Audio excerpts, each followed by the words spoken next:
around the game pretty much longer than anybody. Don started in the 70s. Yeah, You started in the 60s. And that was my first fight, Ali against Shalala. That was a huge audience that I wasn't really aware of.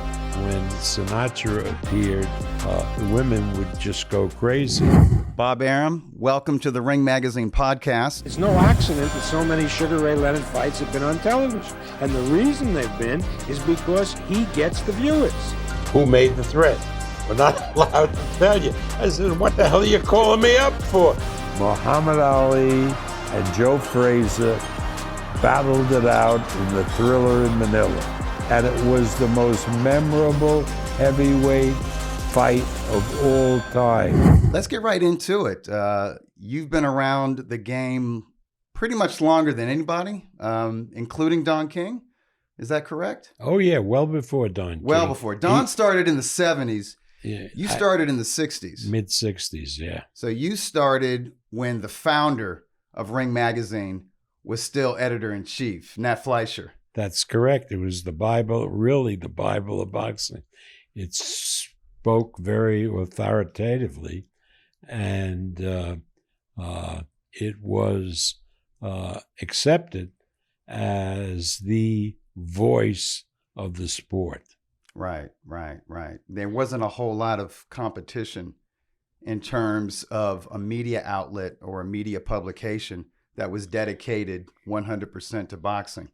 Well, it was before really the advent of television. So we had television, but it was just the beginning. Yeah. And print media was paramount. Right. Whether it was the newspapers or the magazines, it was a completely different era from what has happened in the last 20 years. Yeah, 20 or 30 years. Yeah. Can you recall what Nat Fleischer's status was as the editor-in-chief of Ring Magazine, and having been in that position for decades, going back to the 20s, and he was still there in the 60s? What was his stature like? Well, in the sport? let me give you an example. I mean, it's hard to believe. In the second Ali Liston fight. Yeah, I know where you're going with this. Yeah, when Liston went down and Ali was jumping around saying, "You get up, you coward," and so forth. Yeah, nobody's going to believe this. Right, exactly. And Liston finally got up well after a 10 count. Right. And Jersey Joe Walcott, who was the referee, was let the fight continue. Nat Fleischer stopped the fight. He did. He's sitting ringside. He said, "Hey, the fight's over." Exactly right. And he was such a presence that everybody went along with it. Right. I couldn't do that today. And no, you certainly couldn't. No referee's going to look to me and say, "Should we stop the fight?" Okay. Yeah. But that is exactly what the former champion I think that's Walcott the did. epitome of what Ring Magazine and Nat Fleischer meant. Right. So the first time I read an article about you in Ring Magazine was in the early 1980s. It was I think it was 1983. And it was a Q&A that was conducted with you in the then offices of Top Rank, which was located in New York City. Yeah, right. And they do the interview and they'd bring a photographer along. So you're sitting there, the opening shot, you're sitting behind your desk, and it's got like the old school fountain pens sitting on there and like maybe a Rolodex or whatever. I had these thick glasses. Yes, the thick black rim glasses. Yeah. And the hair was black. And but not because it was dyed, it was black. True.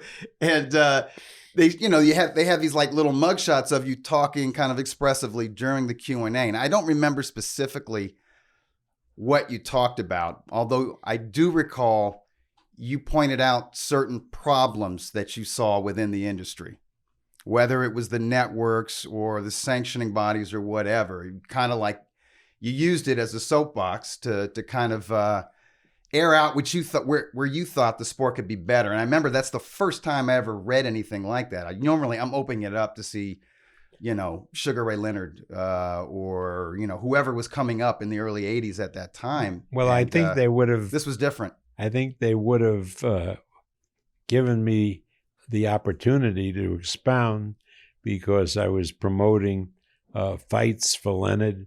And this was before when Hagler was about to fight Roberto Duran. Yeah. And that was the period of where the four kings ruled the roost after Ali had gone. And I promoted most of those fights. So probably that was why I had the platform to say what I said. Yeah. So your entree into the sport, again, this is the 1960s. There's still organized crime influence in boxing at that time, and that's your entree into the sport, is you're investigating these sort of thing. I think in conjunction with closed circuit. No, Right. What happened really was it had nothing to do with organized crime. I had been a prosecutor in the Southern District of New York, and Bobby Kennedy had me seize all the funds from the first Patterson-Liston fight. Right. And I then had to justify the seizure of the funds, and the promoter of the fight was a lawyer named Roy Cohn, who, the infamous Roy Cohn, who Bobby didn't care for. And so I took Cohn's testimony, deposition, for 10 days, something you couldn't do today, but you could do then. And I took depositions of everybody involved in the sport, particularly in that match. But why did they have you seize the funds? What was the problem? It was a violation of the tax law. Oh. Cohn had arranged with Patterson to pay him his purse on a deferred payment basis from a company controlled by Cohn named Lionel Trains. And Cohn was going to take all the money from the fight and transfer it to Switzerland. And that was against the law. And on that basis, we were able to seize the funds and justify the seizure of the funds subsequently in the court. Okay. So how do you meet Muhammad Ali, and how does he become your first fighter? Well, so after the president was killed, assassinated in Dallas, and Bobby had left the Justice Department, I felt that in the beginning of '65, it was also time for me to leave, and I joined a law firm in New York. And very shortly thereafter, a company that was distributing closed circuit boxing on closed circuit television. That was an era where the closed circuit was shown in theaters and arenas, and they were doing a fight between Chuvalo and Terrell. They had stripped Ali of his title at that WBA point title, because he had given Liston a rematch, something like that. Right. And they were doing poorly because who cared about that fight? So they called me in. Remember, I had never seen a fight. They had called me in and they asked me what idea I had, if any, to make that people interested in the fight. So this was 1965. And at that point, there had never been a black guy who was, or woman, who was a commentator on the news or on sports. Right. So I said to them, let's get a black guy and make him part of the commentating team, and that will attract some attention to the fight. Great idea, they said. You go out and get the guy. So I tried Willie Mays, who was a great baseball player, as you know. Yeah. And he wasn't interested. And then I knew this lawyer from Long Island, Manhasset, Long Island, who had gotten Jim Brown to go to Syracuse and was representing Brown. And he said Jim would be interested. Right. So I signed Jim for $500. My hand to God, I remember that, to be a commentator on the fight. And when he came up to Toronto where the fight was held, I think the fight was on a Tuesday, and he had played a game on a Sunday, and we just became friends. And so after the fight, he said to me, you know, why are you the lawyer for these guys? You should be a promoter. And I said, well, Jim, you know, I don't know anything about boxing. I know about the business of boxing, but I don't know anything about, you know, the actual performance of boxing. And he said, well, I'm going to introduce you to Muhammad Ali. And I said, great. So, you know, that's usually the talk that happens and nothing happens. But a month later, my office was in New York. My law office was in New York. And Jim called and he said, Bob, he said, Ali's in town with Herbert Muhammad, his advisor. They're at the Hilton Hotel.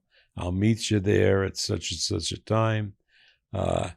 And I went there and had a meeting with Ali and Herbert, and they liked what I was saying about how I would promote him. And they sent me out to Chicago for the approval of the Honorable Elijah Muhammad. And I met with him, and it was approved. And so that's how our first company, Main Bout, was formed, which was the predecessor of Top Rank. Okay. And the first fight was Ali versus Chuvalo. First fight was 66? supposed to be Ali and Terrell. And Ali in those days trained in Miami, and Ali had been classified at 1Y because even though he was a high school graduate, he didn't know how to read or write. So he couldn't pass the tests that they gave you. So he was classified as 1Y, which meant he couldn't serve in the Army. Yeah. People were up in arms. So they reclassified him 1A, which meant he could had to serve. And they went out on the wire then, you know, that was the communication. And a reporter for a television station in Miami who knew Ali went with a camera crew to where Ali was staying, and there were no cell phones then. Phones were, you had a jack in the wall. He pulled out the jack so nobody could contact Ali. And then he interviewed Ali, the famous interview where Ali said, I'm not going to go. I have nothing against the Viet Cong, etc. And the furor was tremendous. And Daley, the original Mayor Daley of Chicago, where the fight was going to be held, went to the Illinois Commission to throw us out of Illinois, and they agreed to throw us out. I asked for a rehearing. I brought Ali in. He made it worse. And so we didn't have a place, at least in Illinois, to do the fight. And every other city in the United States couldn't rush to say they wouldn't do the fight either, even though nobody asked them. Yeah. And Ali's seen as a real polarizing figure at that time. And I finally went to Montreal and and signed a contract to do the fight at the Montreal Forum. And then the American Legion got in touch with the mayor of Montreal, and they were going to do, Montreal was scheduled to do the World's Fair the next year. And the American Legion spokesperson said, if you allow that fight to happen in Montreal, we're going to boycott the World's Fair. So they threw us out of Montreal, and the next day, as we were packing, I got a call from out of the blue from a guy named Harold Ballard, who was the half owner of the Toronto Maple Leafs, the hockey team in Toronto. And also he and his partner owned the Maple Leaf Gardens. He says, you come here, nobody's going to stop you from putting the fight on. By the time I got to Toronto, I learned that his partners said, we don't want this draft dodger, meaning Ali, in the building. So Ballard that week raised the funds to buy Smythe out, not only from the team, but from the arena.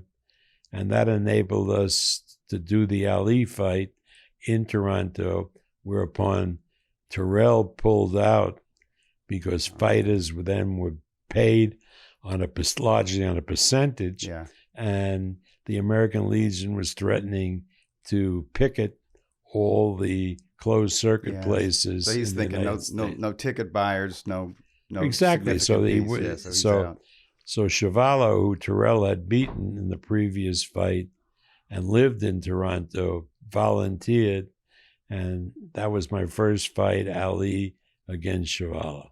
My goodness.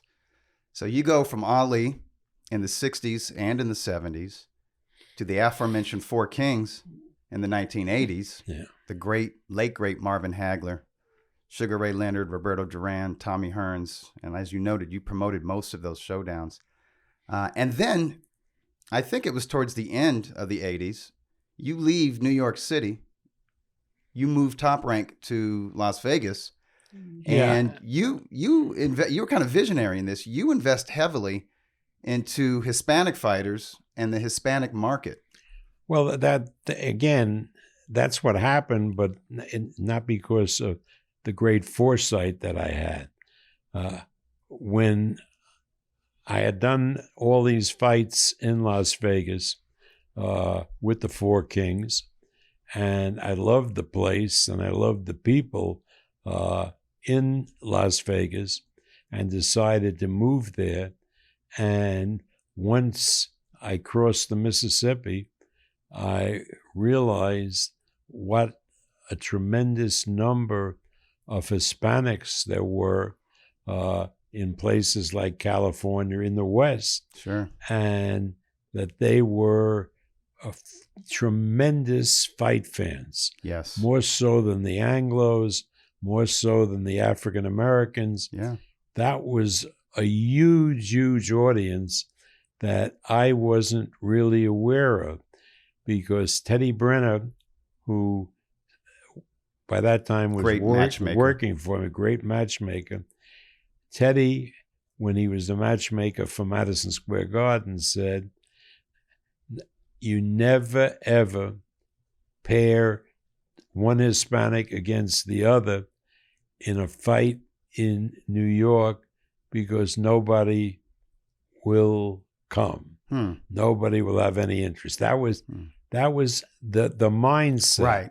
And you know, the people then didn't realize that not only just because the Hispanic fighter could speak Spanish, they didn't realize that they were different groups. There were Dominicans and Puerto Ricans and Mexicans. Of course, out west it's Mexican. Yeah. And they all had, and Argentinians then, they were big. Yeah. And they all had great fan bases, and particularly in California, where Eileen Eaton and George Parnassus were promoting. Yeah. Great promoters promoting at the Olympic Auditorium and the Forum. Right. And huge numbers of Hispanic fans Sure. and Hispanic fighters.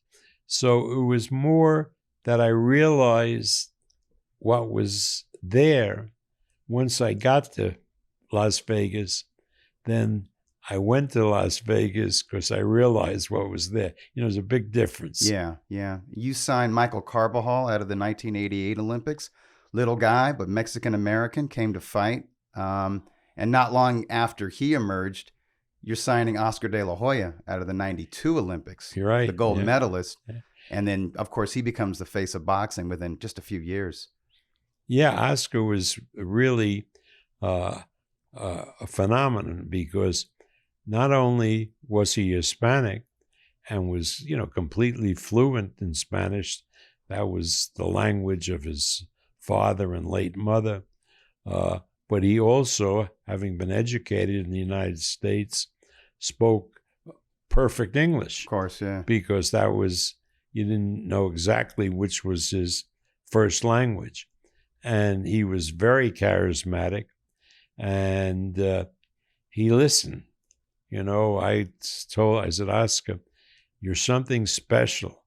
And if they ask you a question at a press conference in English, because most of the writers were English speaking, answer in English and then repeat your answer in Spanish. Yeah. And,